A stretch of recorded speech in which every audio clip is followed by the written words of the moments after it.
Hi guys, this is Matt here. Thank you so much for joining me. Today we have the second part of our top 5 series. Today we have the top 5 combat races and combat teams, or combat synergies, or combat classes you should say. And on the top of our list today, number 1 of the combat is chores. Now, you might look at this replay, you'll be like, hey, I don't see any chores. This is something I will discuss as well. So yes, number 1 of a combat list is chores. I have a few ratings for them and have listed them in a few particular ways. First, let's look at the key unit for chores. There are 4 chores, being Shadow Shaman, Witch Doctor, Bat Rider, and Troll Warlord. The key unit here is Troll Warlord, and currently we haven't found the Troll Warlord. This is going to take us to the next part of the top 5. What we're going to look at is we're going to look at the difficulty to complete this particular Troll race synergy. The difficulty to complete the Troll Warlord is actually quite high, simply because Troll Warlord being a purple unit, you actually need to be level 7 or even level 8 to have a good chance of finding the Troll Warlord. And that's why I'm going to rank this particular one out of 10. The difficulty is 8 out of 10. Notice that the lower the difficulty is, the lower the rating. The higher the difficulty is, the higher the rating. Being an 8 out of 10 means that usually when we play a Troll lineup, even into the round 20 plus, we still can't find the Troll Warlord. That's for me, of course. And there are also other games for which we find the Troll Warlord quite early. We can adjust into the Troll lineup.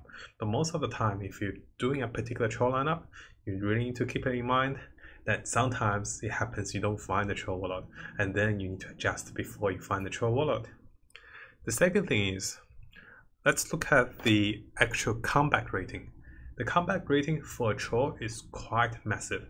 Right now, we don't have a Troll. What we do have is a 3-star Terrorblade, 2-star Terrorblade, and 2-star Medusa. Those are the units that's carrying us so far, and we're still doing okay. But imagine most of the Troll players, and most of myself personally, I'll be around there for most of the time, around those levels. Around round 20, round 23, I'll be pretty much down here.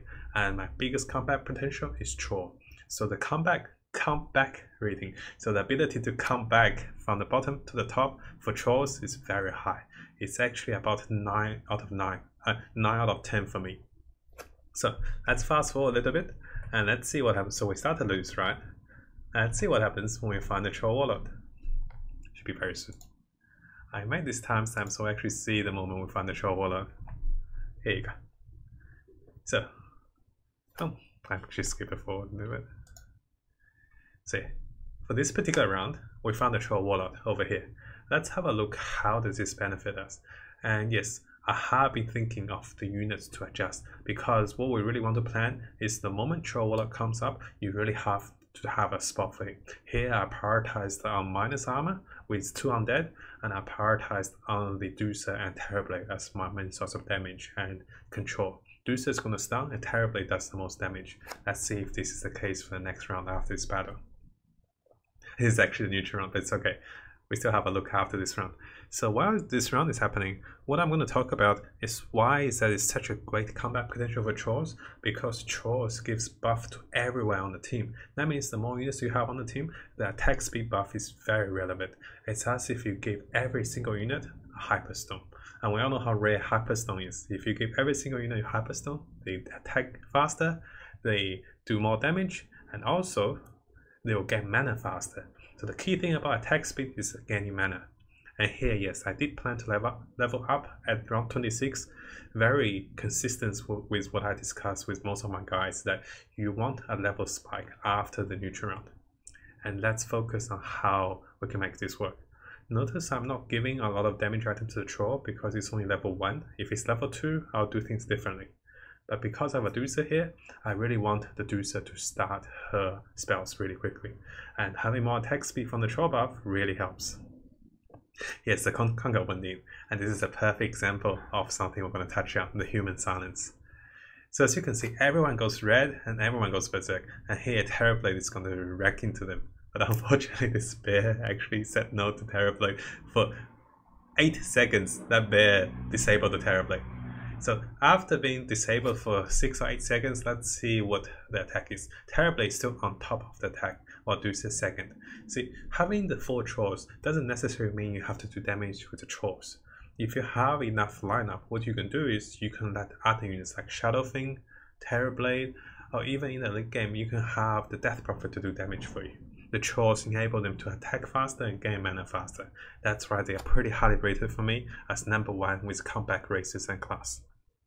Now let's look at the lineup options for Trolls. What are some of the lineup options? Preferably you want life stealing because you're attacking so fast. So 3 Warlock is definitely a plus. We have the Witch Doctor here, and one of the common Warlock for Trolls and one of the best Warlock for Trolls is actually Shadow Fiend. Great for the early game, mid game, and late game. And the last Warlock we can look at is Necromancer, because it's an undead unit and you can combine that with Abaddon for the early game or the mid game. For a great tank with Bat Rider, 2 Knights, and for a great undead minus armor. And there's also other plenty of things we can look at. You can have 2 undead, we mentioned earlier, you can have up to 3 Knights. Having the Bat Rider with 3 Knights means you're running Knights and Trolls. Remember, Trolls give attack speed, and Knights with attack speed gains mana fast. And most of the Knights are really tanky, so it really works well. Which we'll touch on Knights very soon as well. Trolls can go with Warriors, because with Troll Warlord, you just need 2 more Warriors. And those 2 Warriors, guys, can be a Doom and a Conquer. And it does magic as well. The Conquer is super tanky, the Doom is an anti-initiator. Doom really counters things like Techies, Enigma, Tide, just you name it, and Long Druid. There's also synergy with Trolls and Orcs. Why is that? Because a crucial unit for the Trolls is actually Disruptor. The Disruptor instantly hacks the enemy because he's the 2 Summons with Shadow Shaman. Having the Disruptor means the Troll have an upper hand in terms of early initiation. And having another Orc combined with Disruptor means you have something solid in the early game, like a Juggernaut, like a Beastmaster, and gives more HP to the Disruptor.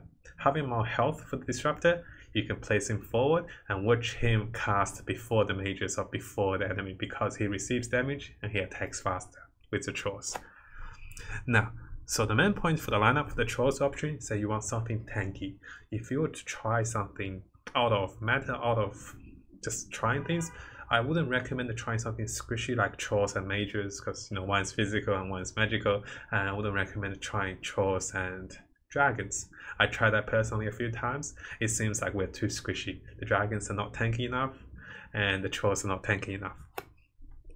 So let's look at the preferred positioning for the Trolls. I'm going to go back a bit and I'm going to show you guys the first position we have with the Trolls. The preferred positioning with the Trolls is in the corner with a defensive positioning. Why is that?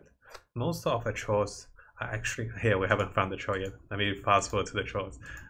But most of our Trolls and most of our units in the Troll lineup are range units. We only have a few physical melee units. So what that means is when an enemy jumps towards us, they will be focused down by us. So our whole lineup will be focusing on 1 or 2 units. So I really like the focus fire. And on top of that, you are protecting the squishier units in the backline, and everything else is also grouping up together. So it's harder for enemy melee units to fight into us. It's better for us to be defensive. We can protect things like Medusa, protect things like Shadow Fiend, and it's also easier for things like Conquer to cast his bolt simply because they are grouped on top of us. His bolt is hard to miss. Imagine if we're spread out in the early game.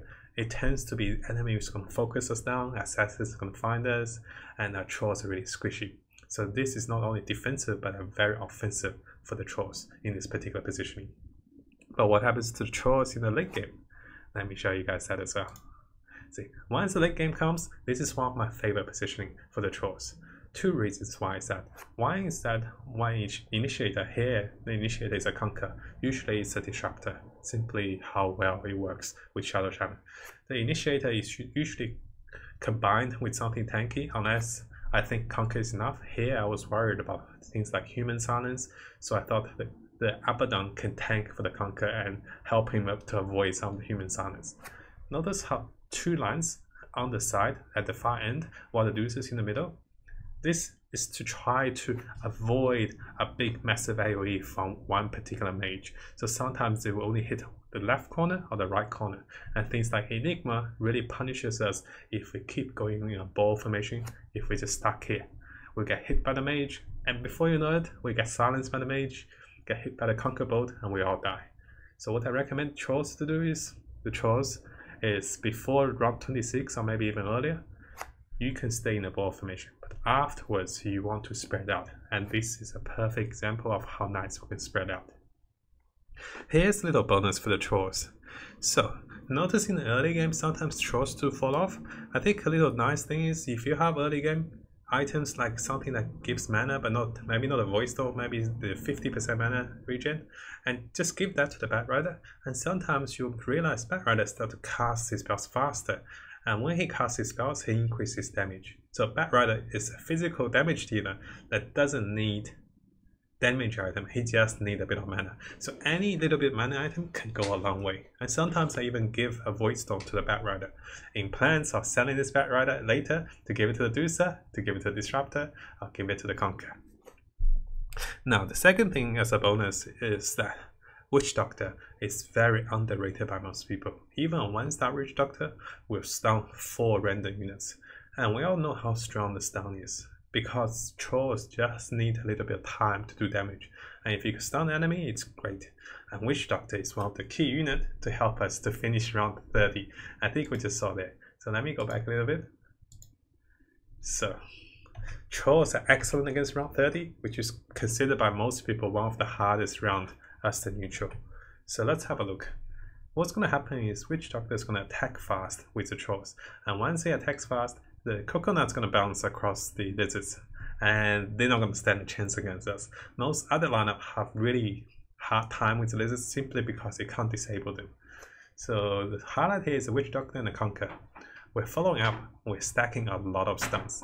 The moment the lizards are stunned, we got free to do damage to them. And yes, you can see we actually won this round pretty with ease. And this is one of the bonus for the Witch Doctor. And the last bonus tip for the trolls is like, guys, although trolls are essential, Disruptor is also as core as a lot of things. Here I'm not using the Disruptor because I already have a Conqueror, otherwise I'll definitely use the Disruptor.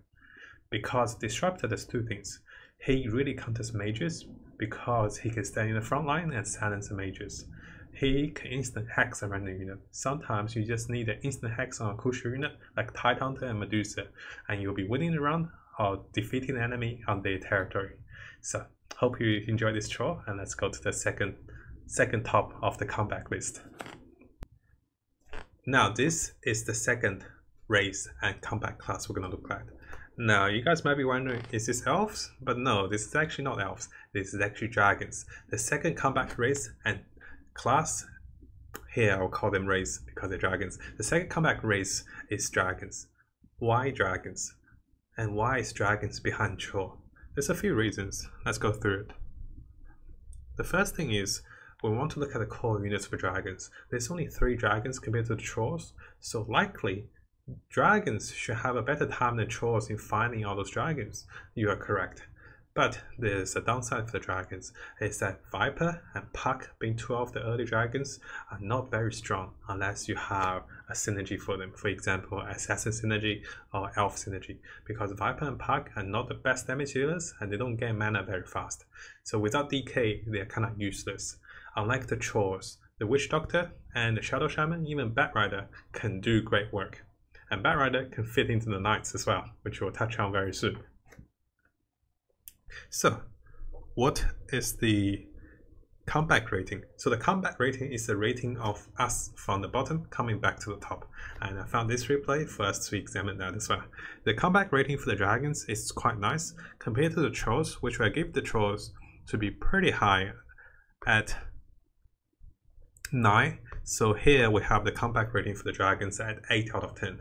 Why it is lower is that the dragons don't take us further. They do take us further when we find 2-star DK, but unlike trolls that you don't just need a 1-star troll, the dragons really need a 2-star DK to make it work, because splash damage is massive even after the change of splash damage that really is.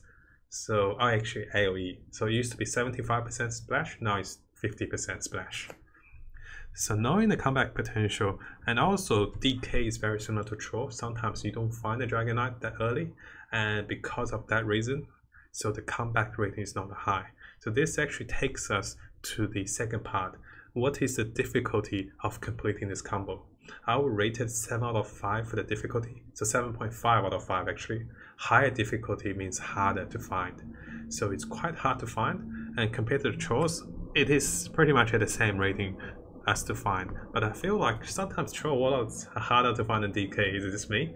So, but yeah, 7.5 means it's sometimes people with knights take DK, sometimes people knows you're playing dragons and they deny the DK, and just sometimes DK just never appears for me, even after round 20. So that's why it's such a high difficulty to complete this combo in the early stages. But it's so nice to complete it because what we're gonna look like is the lineup options for trolls. So why is it so nice to, what we're gonna look at is the lineup option for dragons. Why is it so nice that we want to look at the lineup option for dragons? Because there's only 3 dragons. Having 3 dragons means it's so versatile. It can fit into so many lineup, it can branch into so many things. There's 3 dragons, each of them are unique. Viper is an assassin, Puck is an elf, and a mage. While Dragon Knight is a human, remember this is going to be important soon as well. Dragon Knight is a human, a knight. So we can go into knights with dragons, we can go into assassins with dragons, we can go into elves with dragons. Preferably, let's have a look. I have a few examples first. Preferably you want to go 3 to 6 elves because elves can help the dragons tank. I mentioned earlier, dragons and trolls don't work together because none of them are tanky enough. So you really want something for the front line to be tanking because you do most of the damage with the dragons. We can have plus 3 more knights with the Dragon Knight simply because the knights will be super tanky with 4 knights. We can even add on to the damage with 3 mages. Here we actually have Puck, Crystal Maiden and Razor. Notice how I'm currently in a terrible spot. We have level 8, 27% with no savings. But as we watch, as I discuss, we can quickly go up just by having 3 mages. And some of the crucial mages I recommend is one is definitely Razor, the second one is Crystal Maiden. But you might say, hey, the dragons have full mana, why would you drop Crystal Maiden? The thing is, Crystal Maiden will empower everything else to have mana. And that means other mages like Razor, I call Windrunner magic damage dealer, like Windrunner, will have mana to do maybe 2 casts or have mana to cast earlier. So before it's do or die, they will cast and will kill the enemy before they can cast onto us. So Crystal Maiden is always my call for the mage lineup. Now, there's also other synergies we can run with the dragons as well. For some of those, you can try elementals, because if you're trying the dragons, you can also have a Tiny in the front. Tiny and Razor can be your initial elementals, and then if you have a Morphling, Morphling can combine with a Viper for 2 of the assassins. But this is quite situational because you'll be quite squishy unless you have a 3-star Tiny. We all know how good Tiny is, and Tony can play basketball with a lot of things. And yes, so with the dragons, the more focus on the branching or the lineup combination is you want something tanky, and it's so crucial that you have some front lines for the dragons, or you build into damage like what I'm doing here. But notice, although I'm doing damage, I'm building for damage with mages, I still have the Lone Druid and Tree Protector to tank for us, because you always need a part of the tankiness. So let's look at the preferred positionings for dragons. Let's go back a little bit. So let's start from here. The preferred position for dragons is very similar to the trolls for 2 reasons. One is that most of them are ranged. And we can go back a little bit here. So that's before I change my position. Oh yeah, we had a little lag here. So one of them being ranged. Being ranged means we want to focus on enemies as they run towards us. So Viper, Dragon Knight, Puck, even most of my other units are ranged. So if enemy comes, we really want to focus them down over here. So say most of my ranger is hitting 1, then they focus on the next one and the next one. This allows us to really eliminate crucial enemies when they come to us, and really protects us as the best we can. Because a few units we really want to protect, and one of them is the Dragon Knight. Now, the second part of this great positioning, defensive positioning, is that Dragon Knight, when he becomes 2-star, he does splash damage. What's going to happen if he's not in this corner position is that if enemy comes and the assassin jumps to the backline, what often happens is the Dragon Knight will automatically focus his assassin and he won't be hitting the front line. So all his splash damage potential, all his damage potential is wasted. But if we're grouped in this backline formation, enemy comes, most of them are next to each other, so he can still do splash while he's safely protected. There are other lineup options, as we can see. This is the second type of lineup options. I felt that into the mid game or to the late game, you really want a destruction on the side. Here I have a long druid. Later on I might have something over here. So this has been the idea that yes, we still want to protect the Dragon Knight as much as we can, but we want something on the side to bait spells like maybe a Death Pulse from a Midnight Pulse from Enigma. Maybe we want to bait a few assassins over there instead of coming here, because notice if assassins jump here, the DK will just hit them over here and waste his damage over there.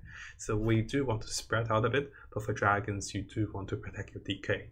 There's one particular situation where you want to put your DK in the front. It's when you have a 3-star DK. If he sits in the front, he's super tanky with 10 armor, and also he does splash damage to the front lines really hard, and it's really good. But of course, it's situational depending on the enemy and depending on your positioning. So here I'll put the Crystal Maiden over here, simply because I want to bait them away from my dragons.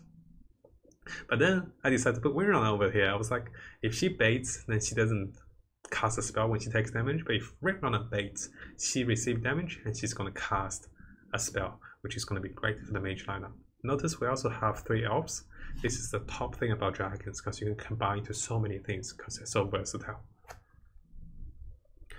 Now we're going to give some bonus tips for the dragons. It's that we need to keep in mind that sometimes if we have 4 knights for the dragons, it's really good because the knights provide something critical. It's the tankiness.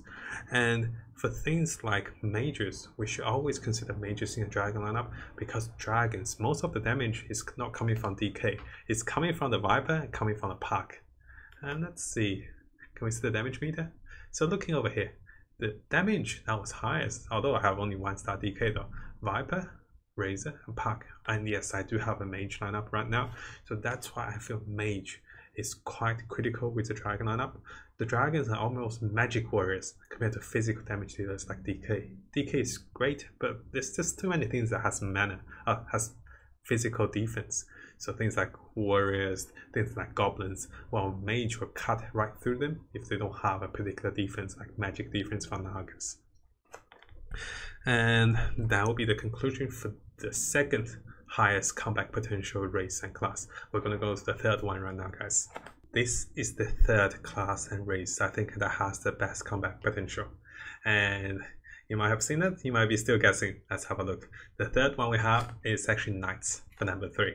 So you might be asking, why knights? Ooh, that's thunder right outside. So why knights? We have knights because for a few particular things. One particular thing is there are 6 knights out there, but we don't necessarily need 6 knights for great comeback potential.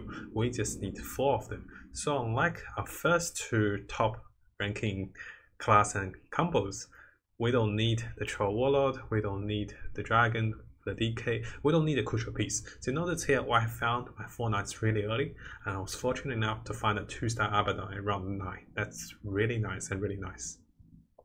I know I did say nice twice. So the Bat Rider is a knight. So usually at the start we can find a 2-star Bat Rider quite easily. And the hard part is to find the Abaddon, the Omni Knight, and to find maybe a Luna and a CK. So as soon as we find our 4 knights, what you notice is that we stop taking a lot of damage. The reason being that having 4 knights, there are 2 procs of super armor for the knights.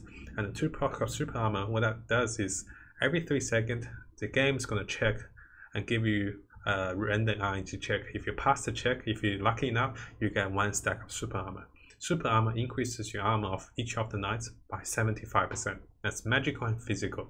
So when you see the little blue aura around the knights, you know they have super armor. And we have 4 knights, that means you got 2 checks. So if you didn't pass the first check, the second check, you might be lucky. Sometimes the super armor stacks, so you can look at 85% super armor. And we have 6 knights, you have so many checkups. So this knight is blue, that's super armor. And here I'm looking around on people's savings, by the way. That's why I'm not looking at my board. So when you see a knight surrounded by the blue aura, that's super armor. Usually you want 4 knights to be most effective in the early game because they have the most higher chances of proccing the super armor. So we did mention about the key units for the knights. Those are Abaddon, Oni Knight, and Luna for me. I am not going to say CK and Batrider is going to be a core knight for me, and the DK can be a trap, I feel, for the knights. Let me explain why. The CK, I feel that is a great knight in the early game, but it really removes the potential of a knight having a demon like Shadow Thing or like a Doom. And also CK do fall off after round 20, being a single target magic caster. And yes, and then we're going to Batrider and DK. Batrider is situational. If you're running chores and knights, it's perfect because Batrider is a chore and a knight. But if you're not really running anything with Batrider, he's kind of useless without attack speed because it doesn't do much and he doesn't do much damage in the late game. And for the DK, why is DK such a trap? DK doesn't gain mana fast, and being a knight setup, he's tanky, and the downside of being tanky is you don't get mana fast when you're tanky. So because you're not receiving enough damage, you're not losing enough health, you don't cast fast enough. So DK really excels in a knight lineup when you have Park and Viper. And because of that reason, DK can be a trap, because sometimes we see a DK on the board, when he turns into a dragon, it's pretty much the time he dies. That's for 1-star DK, by the way. If you're about 2-star DK, it's very different. He can survive long enough to transform, and sometimes with a little boost or with a little help, say trolls or say dragons or say even Crystal Maiden, he can transform so fast and be so relevant for us. Of course, you can give DK mana getting items, but the downside is if he transforms, then all those mana giving items are useless. Now let's look at the comeback rating. So the comeback rating is what I have for us to come back from the bottom to the top. So the comeback rating for the knights, I feel, is about 7.5. It's a little bit lower than dragons and it's lower than the trolls, simply because knights allows us to come back faster in the rounds. It doesn't require us to find the crucial unit. What knights allows us to find is 4 knights really fast. What we need to do is get those 4 knights to get to 2-star. And after that, you realize you're actually quite strong in the game.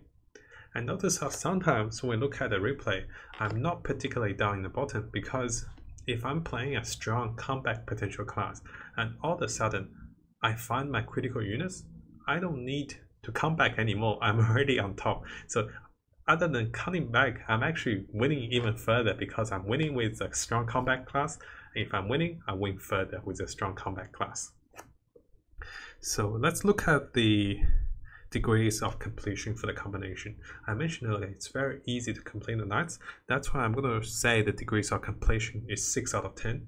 I know it's still quite high, so we want this to be lower. It's 6 out of 10 simply because sometimes we really want Abaddon, sometimes we really want only Knight, sometimes we really want Luna.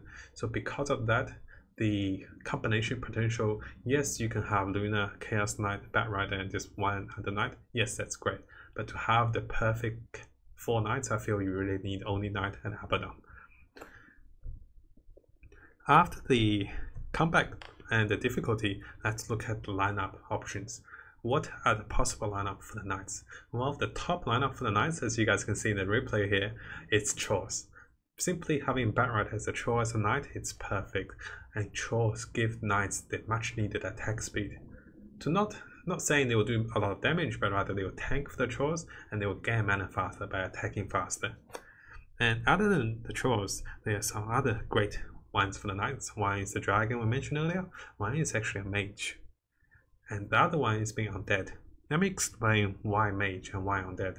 Abaddon is Undead, and having another Undead is great. You minus enemy's armor so the Knights can do more damage. But why Mage? Knights are super tanky. As you can see, they pretty much don't do damage to us at all. But the downside is we don't do too much damage to them at all.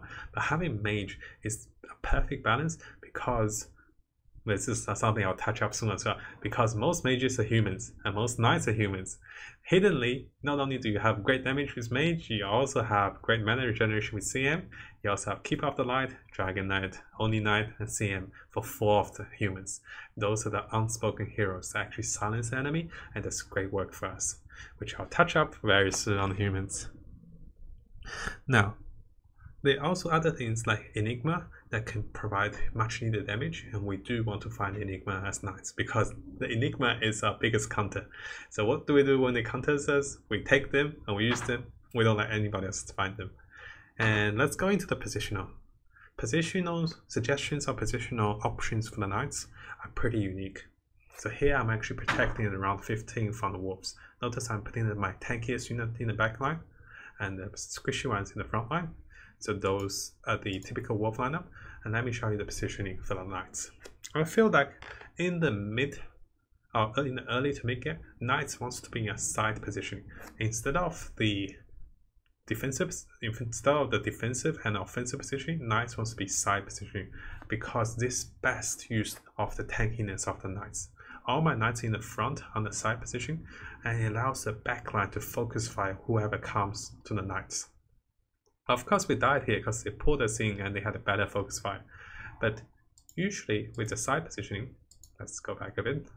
Usually with the side positioning, especially with trolls here, it allows us to flank from one side to the other side. And knights really do want to get the damage out there because we know we're tanky. So what I prefer to do with knights is the side positioning for most tankiness with the knights and for the most damage focus fire lineup.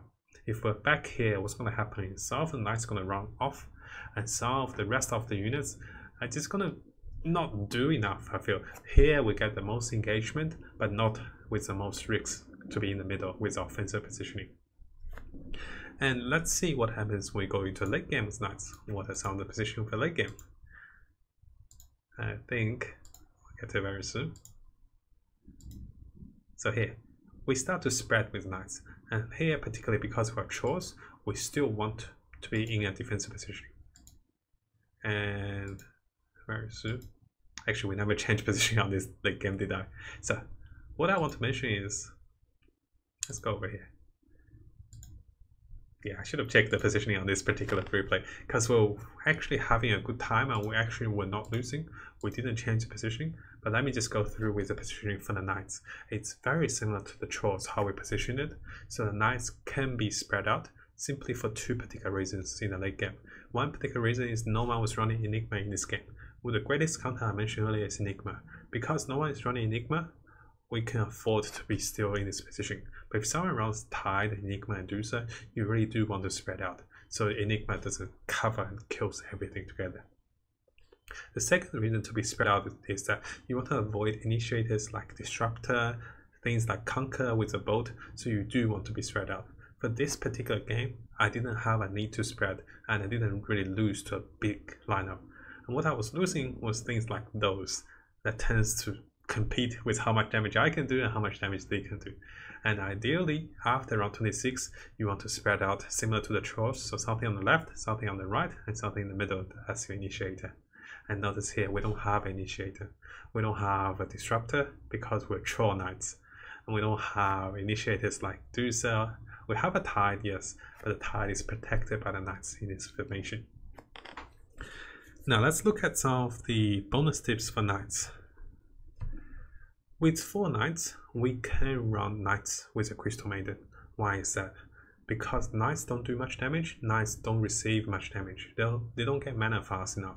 If you run a Crystal Maiden, what you find is magically, yes, they see recharge mana for the knights, your knights cast faster, they heal, they tank up, and DK can transform so much faster. And this even going to a late game, where you can combine a Crystal Maiden with a Razor and a Lich. Lich being an undead with Crystal Maiden, all of a sudden you have minus armor. Razor being a massive amount of damage boost, and Crystal Maiden still empowers all the mages and all the knights to cast faster. And yes, so this will be the end of this particular race. Number 3 is the knights. We'll be going to number 4 of the comeback list. This is our 4th on the comeback list. You might have noticed it, you might have guessed it. Yes, number 4 is actually assassins. Now, why assassins, you might ask? And you'd be like, hey, should have said assassins earlier. So let me explain. With our number 4 combat class, assassin is a class. So with the number 4 combat class over here, there's a few reasons why assassins are so good. Because they tend to dominate the early to the late game. They tend to dominate the transition between round 13 to round 21. Maybe even to round 26. So assassins tend to get their spikes earlier. They tend to come back for you earlier than other class. And because of that, it's so easy sometimes for us to find 3 assassins with any early game lineup. In this replay particularly, we have 3 goblins plus assassins. At the moment we have 3 assassins, we get a power spike. Moment we have 6 assassins, we get a massive power spike. So now let's have a look. What are the crucial units for assassins first? I feel the crucial units for assassins, there are a few, but the most highlighted ones are Sand King and Templar Assassin. 2 reasons of them: Sand King having 10 armor, and Sand King being one of the tanky assassins. He can sit in the front line, and he's like a mini Tide before you find Tide Hunter, because he does a line of stun, and let's have a look if he does his magic. And sometimes when he's 2-star, he can do 2 stuns because he can survive long enough with his armor. And mostly I give my tanky items to my Sand King. And similarly, Templar Assassin, or we can call her the tanky assassin, she has refraction. That means she will actually protect herself from 4 instances or 6 instances of damage at 2-star. Here I'm giving her some other items as well. So notice the Sand King. So let's see the Sand King. Sand King is over here. He's most likely going to pick a line towards the back line to stun. So he's going to come back, and now he actually stun this one, maybe not this one. So mostly he do stun 1 to 3 units, and sometimes assassin just need a little stun and a little formation break to make things work. Now let's have a look at the comeback potential for assassins. For me, I rated the comeback potential for assassins as 7 out of 10. Why is it lower, and why is that it's still pretty highly rated? Is that instead of thinking assassins as a comeback potential, we think assassin as a boost of your current spike of power. For goblins, we already have something nice as a Queen of Pain. Now if we have something like Templar, all of a sudden we have a boost in attack. And because assassins can achieve 3 assassins so early, what that allows us is that instead of using assassins to come back, we're actually using assassins to drive further our advantage. And having further advantage means we can make our economy to 50 gold quicker, and we can even dominate the early to mid game and make most other players lose their winning streak and lose their balance. Because sometimes when you start to lose and when you're low on health, you can't save, you can't do many things, you start to struggle. So assassin really reinforce and encourage you to keep punishing players in the mid to late game. Early to mid game. In the late game, we have a unique situation with the assassins. You saw that formation. Here, we're able to break the defensive formation, but once we get to the late game, they're too tanky for us. We can't break through the defensive formation. So, difficulty in completion the combination. The difficulty to complete this class combo is very low. I rated 5.5 simply for a few reasons. It's not as low as 3 or 4, because you still need to complete it. And once I complete it, I don't mean a 1-star assassin, I mean 2-star assassins. Most assassins, other than the Queen of Pain and Templar Assassin, really need 2-star to even be any relevance. Simply because Queen of Pain can do great AoE at level 1, and Templar can survive at level 1 really nicely. Everything else is useless when they're level 1 assassin. So the difficulty in completing assassin is low, but the difficulty of finding a 2-star assassin is still up there. Now, let's have a look at the lineup options for assassins. What are some of the lineup we can use for assassins, and how do we use assassins the best? One of the ideal lineup is goblins, because goblins dominate the early game. They have trouble in the mid game, and goblins have bounty hunters assassins already. You just need 2 assassins or 5 more assassins. This will help goblins really dominate the early game and the mid game.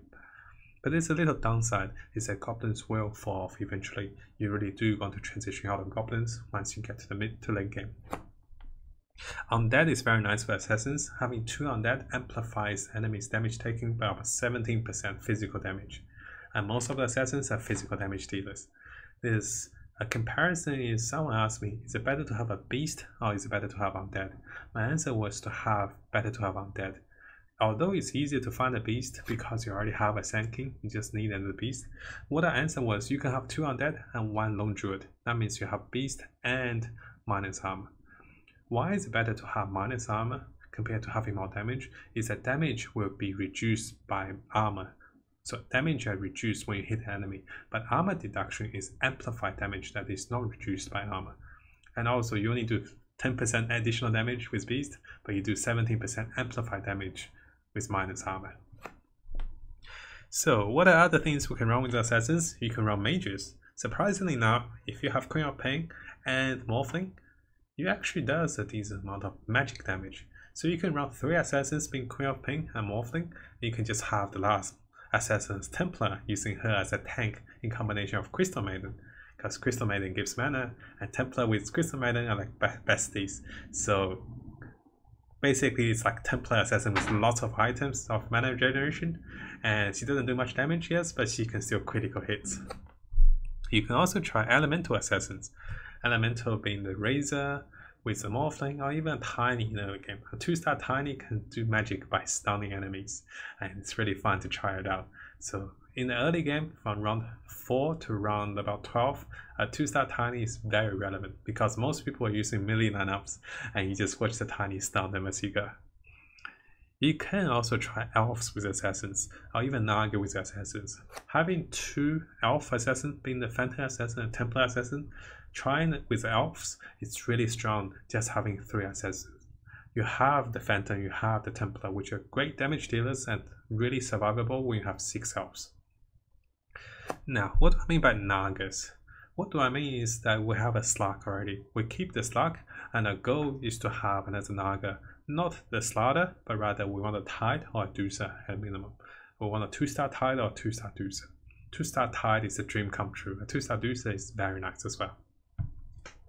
So let's look at the bonus advice for Assassins. When you have Assassin lineup, you really want to consider to invest on particular units. For example, look and think ahead. If you have a 2-star Anti-Mage, you might want to keep more Anti-Mage, because a 3-star Anti-Mage with Templar and Phantom Assassin can be really strong. He will be a tank, he will be able to lock down the enemy Tide, he will be able to lock down the enemy Conquer, and he can tank up and evade a lot of damage. He also enables 2 of your Assassins to be more survivable, and those are 2 of the nicer Assassins first.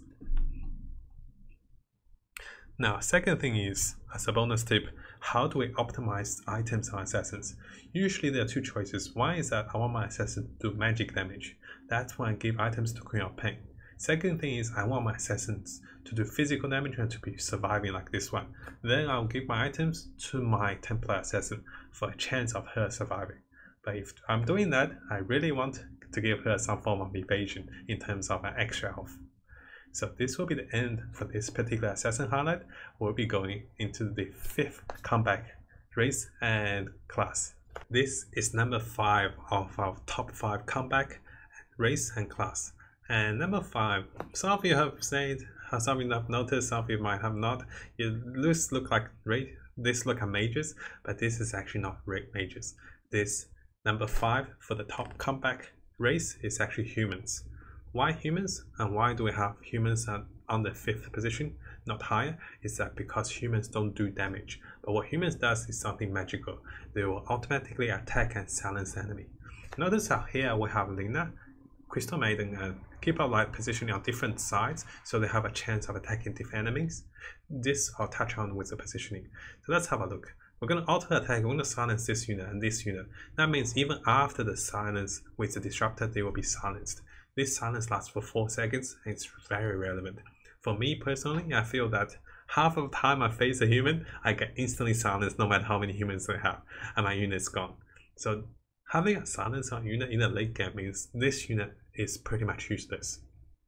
And it's so great having silence, and it's so easy to combine humans. That's why human is on the combat list.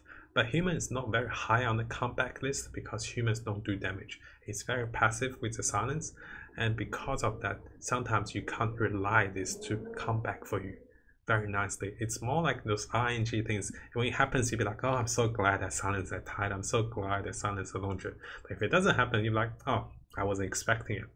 But what I do notice is the enemy humans always silence my front line, no matter how hard I try and how hard I avoid them. It's like they have 100% silence and I have like 5% silence. Okay, let's get into it. So with the humans, what are the crucial units for humans? Oh, there are definitely a few, my friends. With humans, I feel Crystal Maiden is a crucial human because she fits in most mage lineup. And with the other humans, it actually Conquer for me, Keep Off the Light, because again, Keep Up a Light is a mage and fits with Crystal Maiden, while Conquer is so versatile, you can use Conquer almost everywhere in most lineup. Be it warriors, or even if you're not using warriors, Conquer is a human. So if I had a Conquer here, all that means is I would activate 4 humans. But instead of Conquer, I went for more damage in terms of Disrupt and Shadow Thing. But having a Conquer means delayed damage, but for humans it's nothing to be like overlooked up down. Yes, Dragon's OP, right? So having 4 humans, that means you can use your Conquer like an anti-mage, and he's much tankier than an anti-mage. He's so much better in terms of spell casting compared to an anti-mage. So yes, my key humans are Crystal Maiden, Keeper of the Light, and Conquer. And there's some other humans which I'll highlight for you guys, that in case you guys want to wear. One is Lycan, very nice, we found the Lycan.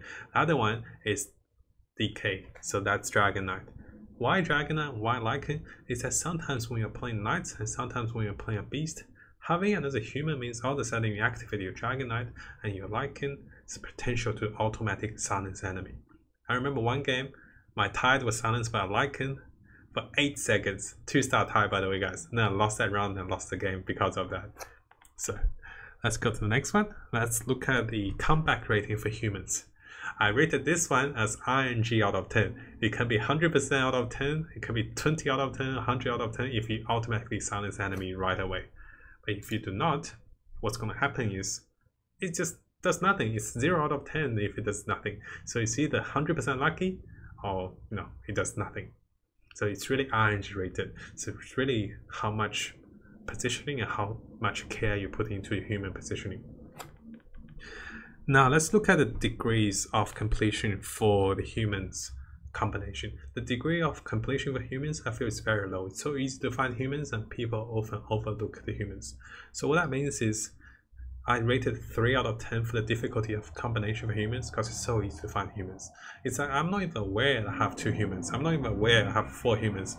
And then I see the enemies being silenced, I'll be like, oh, I have humans. So it's very easy to make the humans combination work. Let's look at some of the ideal lineup for humans. Ideally, Crystal Maiden and Keeper of the Light are mages. We can have mages for sure, but what we can also have is warriors. Why is that? We have Lycan and Conquer for the 2 humans already. We can have more humans if we want, or we can just stay with those 2 humans. Now let's look at the other lineups we can make humans work. We have the dragons, we have the beast, simply for the reasons we mentioned earlier.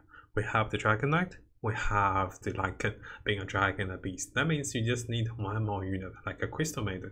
All of a sudden you do activate the human synergy. And we can even have elves, because most elves do run a beast lineup with Lycan.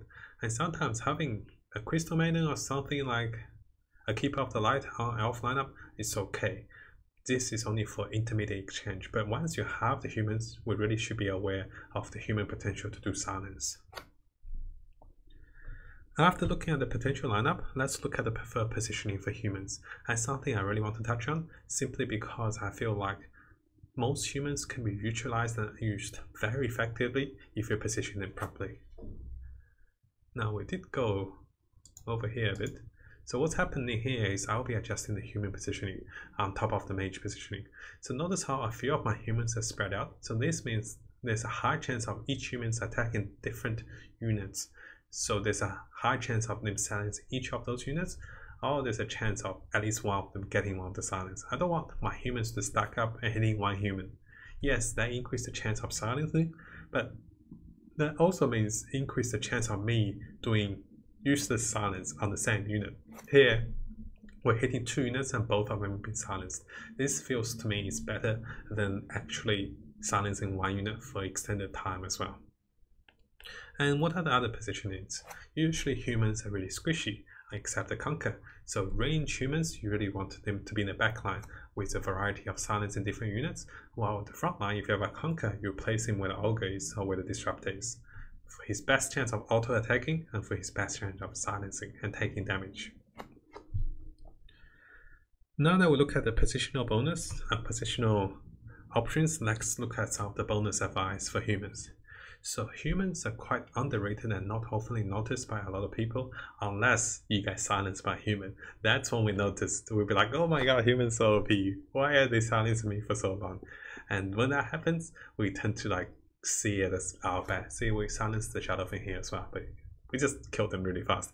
But The thing with humans is they're only as good as your positioning on your humans. So if you position your like in the backline, or if you don't position your range humans properly, what you find is you tend to silence the same target, or you tend to not make the best use of your Lycan, your Dragon Knight, and your Conquer, simply because we should see humans as a part. You can see humans as like an anti-mage, half of anti-mage. But what's great thing about them is that they have the other abilities compared to anti-mage. And unlike anti-mage who burns mana, sometimes if anti-mage burns mana on Disruptor, he can still cast. But a silence is 100% silenced for 4 seconds. There's no way for them to get out of it. So you can see as humans as with a passive with a chance to silence. Yes, I know it's a straight skill description, but you can see humans as anti-mages. And you know how to position your anti-mages, so once you think humans as your anti-mages, all of a sudden you find your humans to be so much useful.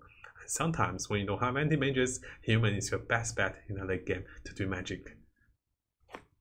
Now, we're going to go on to a little conclusion for this particular part of the top 5 combat races and class. We had the trolls, then we had the dragons, then we had the... Let me just stop. We had the trolls, the dragons, the knights, the assassins, and the humans. They were rated in particularly for their potential to come back and how far they can carry in the game. Trolls have the greatest potential, while dragons are a little easier. Well, we have the knights for the most stable to be in the middle, and assassins, rather than coming back for us, they push us further. So if you're winning, you actually win a little further. And with the humans, they're so underrated, but I felt it's so important to touch up on them, simply because if you silence the enemy with human, you definitely do come back or survive this round very nicely. And again, thank you so much guys for your support. If you want to support me further, definitely check out my Patreon page. And again, thank you guys for coming over to Twitch for the support. I really appreciate it. And thank you guys on YouTube for the support. Thank you, and I'll see you guys next time.